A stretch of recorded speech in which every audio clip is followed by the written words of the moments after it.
Hello everyone and welcome to Northern Gardening. Today what we're going to be doing is we're going to be making beautiful planters for our front porch for spring.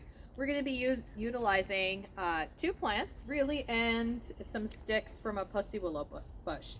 Today we're going to be using our Hellebores, which we've used previously, and then we're also going to be using some beautiful pansies. Both of these items are available relatively inexpensively for the pansies. And the Hellebores you can always replace with another centerpiece of your choice. If you want, you can sometimes use ranunculus.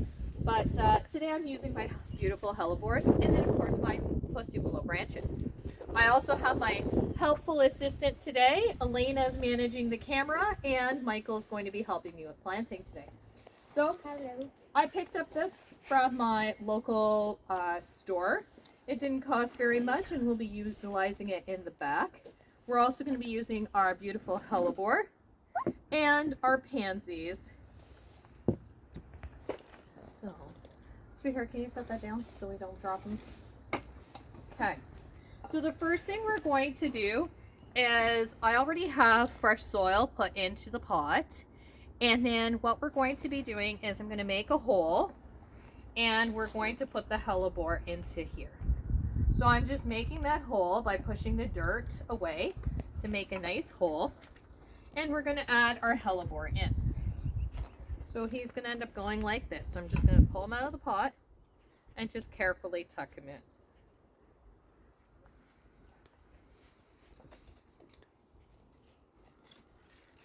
Trying not to damage any of the new growth. Spring is the most active growth period for a hellebore. They are dormant during the summer months. So I'm just gonna set them in. I'm gonna turn them around. We're just gonna turn them around till we get them to look the way we like them. All right. What do you think about that, Michael? It looks great. All right. Want to help pack the dirt around it? Sure. You want the dirt in nice and tight. Want to avoid air pockets and want to make sure it's nice and deep. But not too deep. You never want to go deeper than the crown of the plant. Now I'm also going to inspect my hellebore for any dead leaves that need to be cleared off or removed. In this particular case, it does not look like I have any. And then what we're going to be doing is we're going to make little spaces around our hellebore here, just to slide the little pansies in. So Michael, did you want to plant these for me? You have to come around the side here. And no, you stand over there and I'll hand them to you and you tuck them into the spots. Okay? We're just going to carefully squeeze them out. Now sometimes you see roots through it and it's okay to just pull those off. The plant will make new roots, so it's not a big deal if you have roots that come through the pot. You just have to be careful not to damage the crown or the top part of the plant where it connects with the soil. Otherwise you will have killed your plant. You're just going to give it a nice little squeeze so we can get that out. Carefully, Michael, you're just going to tuck him in there and then carefully put dirt around the base. Okay, don't forget to put it all in. If you find any clumps of soil, you're going to want to break those down. We don't want clumps because they allow for air pockets, and air pockets can actually kill our plants. If you happen to break any off, pansies will just grow more. So this one here is actually coming off, so we'll just take that off. Before we plant it, do you want to make a little hole there? Not too deep. Remember, you want to keep the crown of your plant level with the soil. That is not deep enough, darling. There. Stop, stop, stop. Perfect. Careful. Get them there. Okay.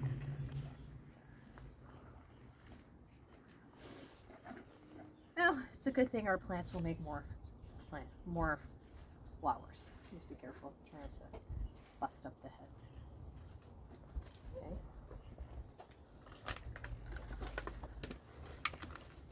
Make a hole there carefully.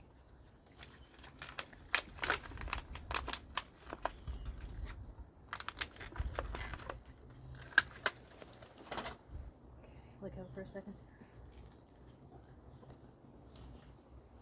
No, excuse me. I got this one. Let me just check it in.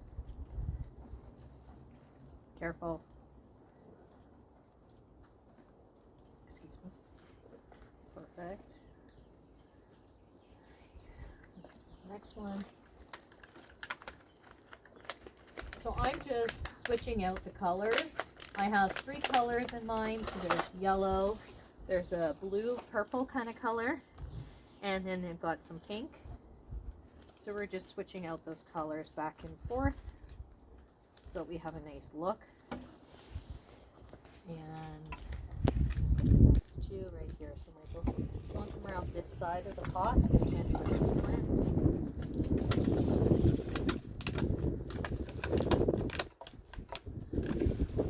Carefully, we're going to put that one in that hole.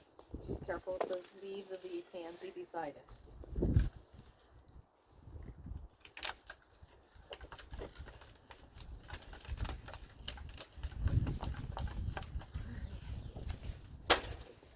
And then the last one we're going to do is I'm going to do this one just because it's really tricky because it's under the leaves of the hellebore here. So pansies are frost tolerant.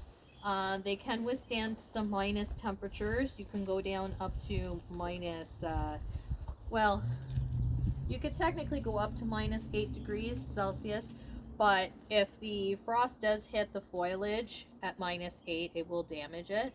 So my recommendation is if your temperatures are going to dip below minus 4 or 5, you're going to want to add a little bit of cover to these.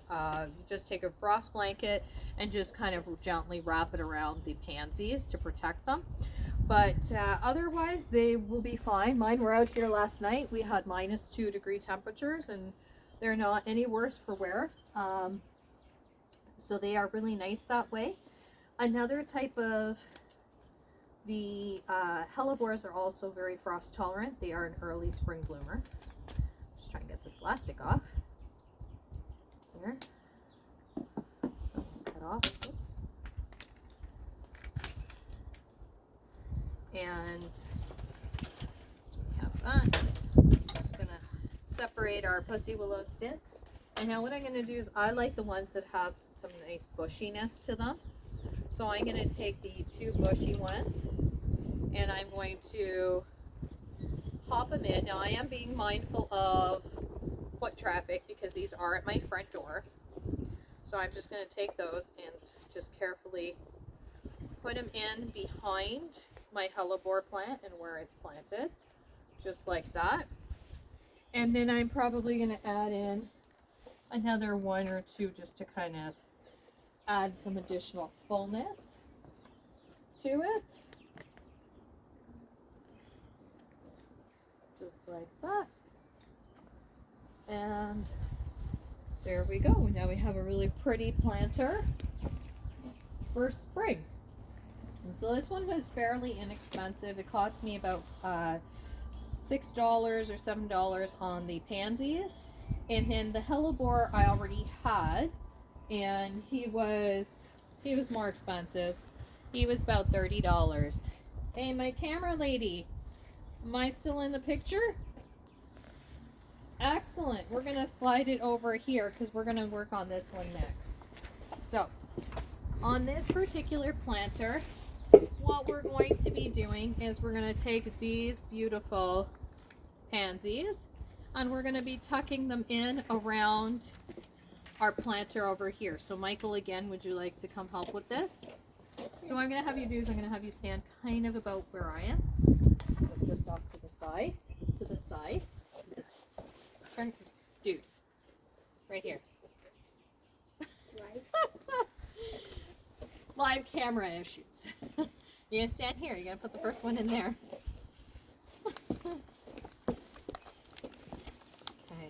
So we're same thing as the last one. We're just going to pop them out and we're going to plant them in. We'll pop that in there. And if at first the pansies don't look like they're standing up very well, don't worry about that. Once you get them in and watered, they'll perk right up. Okay? So you want to make the next little hole here.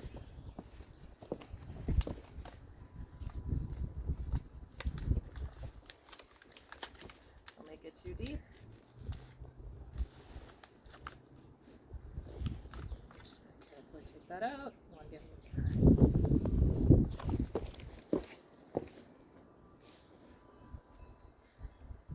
So I garden in a zone 6A today. It is April 2nd and we have a beautiful 2 degrees. We had a little bit of a warm up where we got to about 17, 18 degrees over March break, as we normally do. And then early April tends to kind of dip back down. So we are expecting temperatures to go back up and rise later this week. Then we're going to get back up into the 10, 12 degree range, which will be nice, and we'll be having some rain, which will be great for our plants, help settle them in. We do have lots of daffodils and tulips that are starting to come up, and we're starting to see some fresh new growth on our plants. So things like our perennials, some of them are starting to show a little growth, but you really won't see much growth until a little later on. And if you haven't started your seedlings in our zone, it is not too late. That's another nice thing, because we really can't plant them out until after the last full moon in May. Technically, a lot of people think of it as the May 2-4, but you can still get cold dips in the temperature and frost right up until that last full moon. So that's a little inside knowledge on a gardener tip.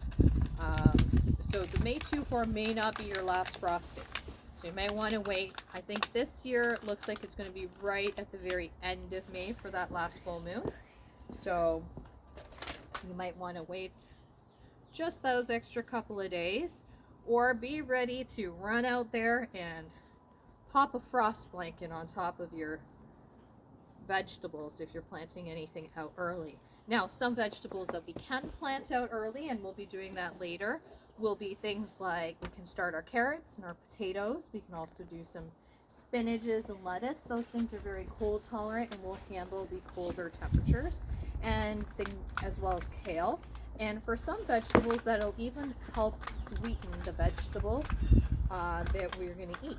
So it helps concentrate those sugars and give us a yummier taste that's a little richer.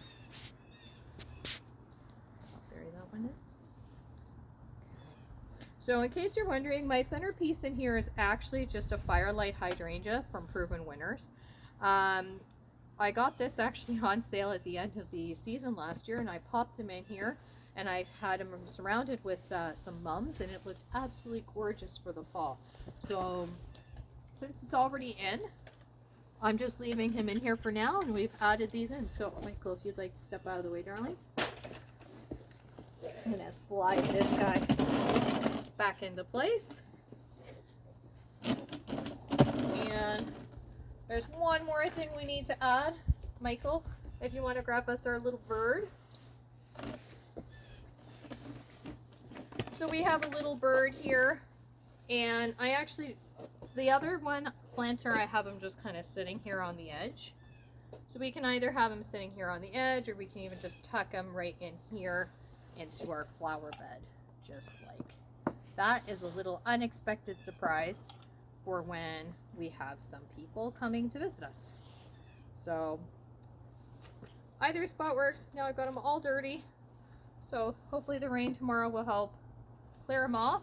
And the last thing we're going to do is you have to remember to water in your plants.